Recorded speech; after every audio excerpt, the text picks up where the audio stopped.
Hello and welcome back to another episode of the Washington Nationals March to October, and we're here. It is the World Series. It's our third straight World Series, and we are looking to three-peat. It's kind of crazy that we're even here, even going all the way back to season 1, starting as the 30th ranked team, finding a way to make the postseason last second in that first season, and then make it all the way through to win that World Series. It was just very unlikely from the start. And our opponents for that first World Series is the same team that we're facing this year, the New York Yankees. And the last time we faced off in the 2023 World Series, it was a series sweep. I won 4-0. And we're going to do what we normally do and take a little bit of time here at the beginning to scout out our competition, and then we're going to play game 1. But it's kind of an interesting story being crafted here between us and the Yankees, because I did want to face the Rangers to get yet another new opponent, but I spent a little time first looking at what the Yankees roster's looking like, and it is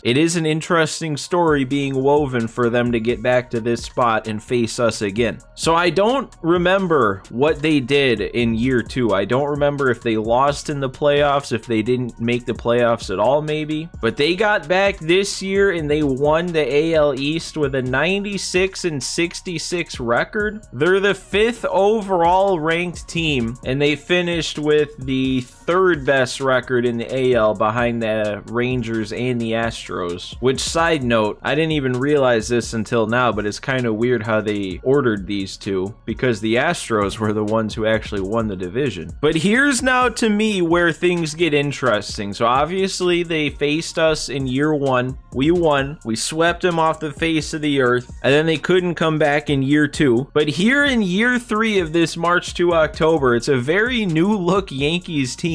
And some of you, if you've been following along this season all the way back to the offseason that started things off for this year, you'll remember some of these moves with the guy who've been highlighted here from the start, Jose Altuve, signing with the Yankees for this season. They also brought in Paul Goldschmidt and Tyler O'Neill. But then on top of that, it's also the first season up in the big leagues for Anthony Volpe. This Andres Chaparro looks like he won the starting job pretty late into the season. And then over to the bench, you have Franchi Cordero, Jason Dominguez, and Ben Rortvedt, who are not on the team in any of the seasons so far in this March to October. So that brings their total position players that weren't on the team in year 2 up to 8. So 8 out of their 14 position players for this postseason run were not on the team last year. So if we take a quick look into some of the bigger performances of the regular season, you got Altuve in his first year with the Yankees putting up his best year of the March to October, and honestly probably his best year since he beat out Aaron Judge for that MVP. We already kind of looked at Volpe, but he had pretty solid numbers. Big time doubles hitter there with 38 doubles, but other than that, I mean, just kind of average. But then it comes to Aaron Judge, who's got at least 90 in his contact, power, and clutch, and he has not had a down year within these 3 years of the March to October, and this year was actually his best year. 44 bombs, 46 doubles, with a 339 average, 426 on base, and 670 slugging. So even with all their new players, he's definitely still the leader, the captain, the best player on the team. And then there's Giancarlo Stanton, who, man, even though he's kind of cooled off, at least home run wise, still hit 36, still batting 282. Actually, the average jumped up. That's another scary bat. That's a couple of scary bats back to back. And it doesn't end with Paul Goldschmidt, even though he's regressed down to a 79. Massive regression numbers across the board. He's still a good hitter, and he still put together a pretty good season. He's still a home run threat, pretty good average and on base. He actually swiped 17 bases, which could be, oh no, it's not anywhere close to a career high, but it's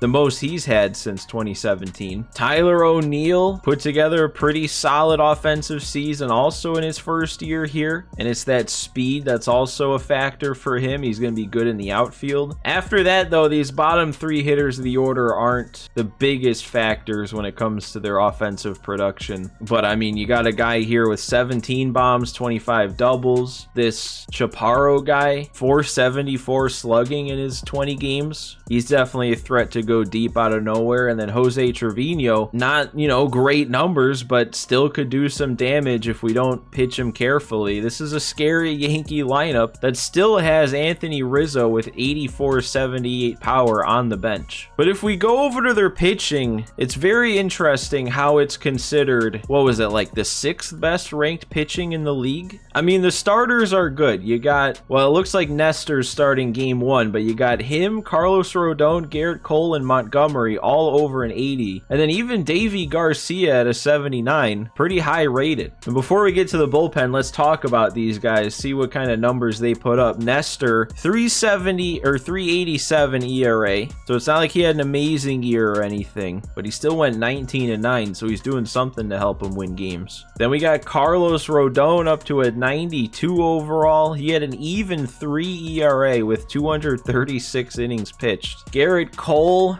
with a 363. He's just been solid again. Moving on, Jordan Montgomery, 383 ERA, pretty solid. So they just have all 4 of their main pitchers that we're going to see just solid numbers over the course of the season. But what's going to help us is once we get to that bullpen, because their bullpen is not very strong. They have, in my opinion, 3 pitchers that are at least somewhat scary to face. The first one being Clark Schmidt, just because he has 83 hits per 9, 98 clutch, and a pretty good pitch mix. And he put together a pretty good long relief season also.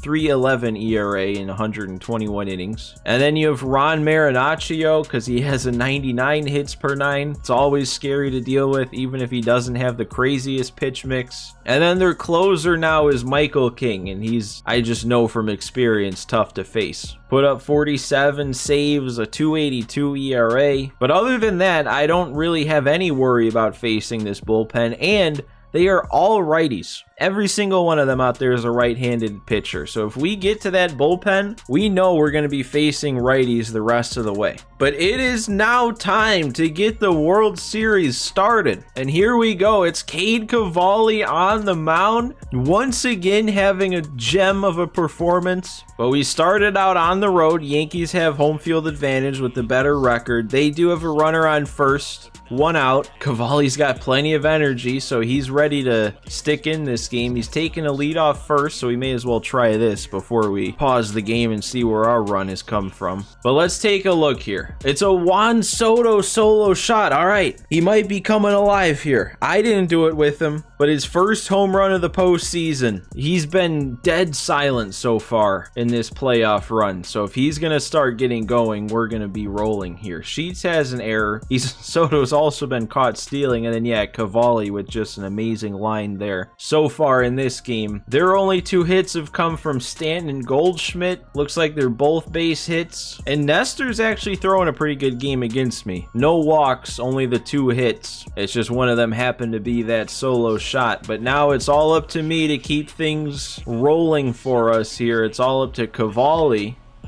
And if something's ever all up to Cavalli, I feel like I can feel pretty good about that. That's just the kind of pitcher he's turned himself into. We got him down to 2 strikes here, so you know what we're going to throw. That slider. Oh, okay, we're making contact today. Yeah, look at this. He's swinging, but he's fouling it off. Oh, there we go. Gotta be 2. He's kind of quick. We got it. He keeps making contact on the slider, but if it's going to turn into 2, I'm all good with that. Now it's my turn to hit after keeping him off the board. We got Ahmed Rosario up. Like to get him going here against the lefty. Oh, and then I'm late on the fastball low and dropped the PCI even further than I needed to for good measure. Oh my God. Okay, Nestor's hitting some spots here, man. Worked myself into an advantage there. I went up 2-0, and then he just made 3 really nice pitches.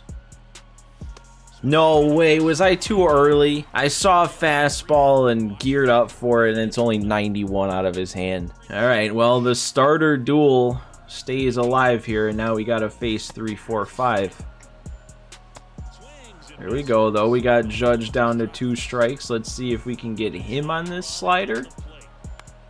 Okay, I mean, we're making contact, or they're making contact, which is different. But as long as it's outs and weak contact, can't really complain. All right, what about Stanton now with 2 strikes? Can we get any swings and misses on this today? If they call it, oh my God, they're swinging every time. Well, I guess almost every time, but there's no swings and misses. I don't know what's going on with that slider. There we go, though. Fastball works. You know, one thing I just realized I did forget to look at that I normally like to look at is what their stats are looking like in the playoffs at this point. We're not going to get there. So maybe I'll tack that on at the end of this episode and just take a glance at if any of their postseason performances are worth noting. But the reason I was reminded of that is because I remember when I looked at my players' stats, Cade Cavalli had 39 strikeouts. He's added another 10 on so far in this game. So we might need to check in on what the postseason strikeout record is for a single season, because Cavalli, he could be closing in on it if he doesn't already just have it. And there's some more weak contact on that slider. I don't know what's going on, why that's not getting any swings and misses, but it's still getting outs, and we're still rolling on the mound. Oh, they're done. Nestor's out of there. I'm actually kind of surprised. I don't think he had too many pitches thrown. It's Emilio Pagan. It's not one of the 3 that I said might be tough to face. So this might be where we can take a little bit more of a lead here. Still is a pretty small PCI. I guess it is Chapman. Okay, well, maybe Pagan's better than I thought, because that was a tough AB. Capped it off with a really nice splitter. We'll get K-Bear Ruiz up, though. He's been on fire lately. Can't believe that his average is almost up over 300 when it was down like under 100 by the end of the division series. Yeah, I thought they might ring me up on that. Man, that splitter, I underrated that, especially that pitch. There we go, Casas. That's gonna get all the way to the wall. 16 speed though, we should be in there. Yeah, there we go. 2-out double for Casas. Maybe we still can get something going this inning. Sheets, that's not going anywhere. Oh, that's a really nice swing though. I didn't notice that right away, but now I'm disappointed that didn't do more, because man, I didn't miss it. All right, I don't know, man. Do I leave Cavalli in? I don't think there's any need to. Getting low on energy, we only have the 1-run lead. I trust my bullpen, so we'll go to Scott Effross against his former team. This is a pretty big inning for Effross to get a 1-2-3 in, because if we get 6, 7, 8 down in order, then for the bottom of the 9th, it's 9-1-2, and we can keep Judge from getting another at bat. And there we go. That slider's working. Grounder to Garcia. That's a nice and easy play. There's 2 dead. Oh, and I did not want that to end up there, but it's just another grounder. Quick inning from Effross. And we just have 1 more to go to wrap up game 1 on the road. And there we go. That's one of the tougher ones. Ron Marinaccio, even though he has an 18 ERA in 4 games. Oh my God, Luis Garcia is so back. Walks off the National League Championship Series in extras to send us here, and now in my first at bat with him in the World Series, he's going deep. He is so back to being Mr. Clutch.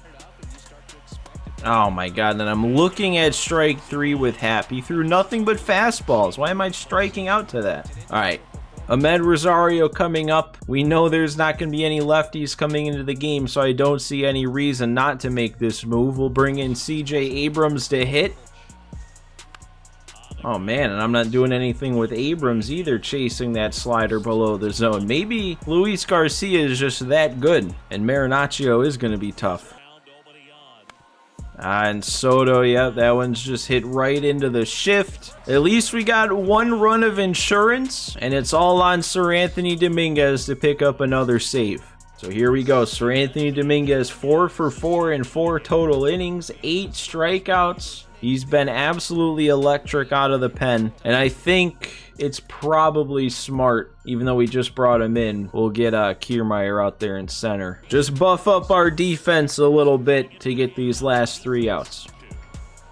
There we go. His slider's working also. So I'm even more confused why Cavalli's slider was having so much trouble with the swing and miss, but there's the first out. Now it flips to the top of the order, though, with Altuve coming up. Got to keep him off the bases. Got to keep Judge from getting an at-bat. Oh, that's just too perfect. Got him looking at the first 2 in the zone, and then he swings at strike 3 out of the zone. No! Ah, that slider hung. It stayed in the zone, and it's a 2-out hit to bring up Judge as the tying run. Oh, it doesn't need to be this stressful. We should have put him away. I shouldn't have thrown it anywhere near the zone. I can't even pitch around Judge because then it's just Stanton up next, and he's kind of just as scary. Oh my God.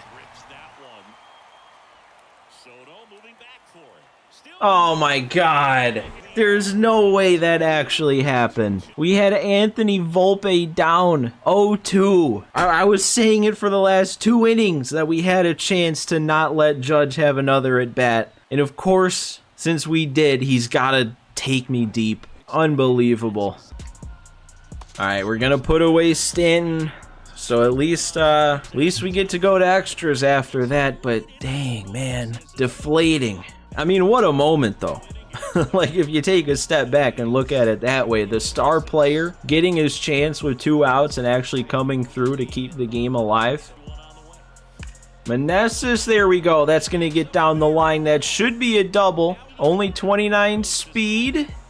Throws off line. We're good. Huge. Leadoff double for Joey Meneses. I feel like it would be smart of me to, pinch run for him. We'll go Lane Thomas. I guess he's really our only speed option left off the bench because we'd have to keep Alfaro there in case we do something with Ruiz. So Lane Thomas coming in. Pinch run for Meneses. He'll be DH moving forward if that means anything. But hopefully it doesn't mean anything. Oh man, and with this small PCI, it is tempting to want to bunt him over. I don't want to throw away an out though if it doesn't work because Chapman... yeah, he's not much of a bunter. And he can do the damage himself. That's a walk. All right. I mean, it doesn't really help. Actually, if anything, it might hurt because that sets up the potential for a double play. But at least it's not an out. That's dropping, right? Go? Okay, it would have been nice if I realized that sooner because that definitely would have scored him, but bases loaded, nobody out. We have to walk away from this with a run. Would have been really nice if I squared that up a bit more though, man, but Ruiz, he gets another hit. He comes through again. Now it's Casas. In this playoff run, there might not be anybody else I'd rather have coming up to the plate right now. Need a big swing. I don't know if that's deep enough. I'm trying it. 85 speed. It's middle of the way out there. I got a good jump on it. And yeah, we're in there easy. Okay. Man, you guys don't even realize how close I was to not sending him, but that would have been dumb with how not close that was. We got the lead back. They're going to a new arm. Clark Schmidt. We still have a lefty coming up. Still a good matchup. Only 1 out. Need to do more damage. Need to tack on. There it is. Come back from that, Yankees. Gavin Sheets, perfect. 6-2, a 4 spot in the 10th. You want to tie it up with 2 outs and 2 strikes in the bottom of the 9th to keep this game going? We'll just pour it on. That was absolutely destroyed. A hanging slurve, and I did not miss it. And we're not even done yet. We only have 1 out.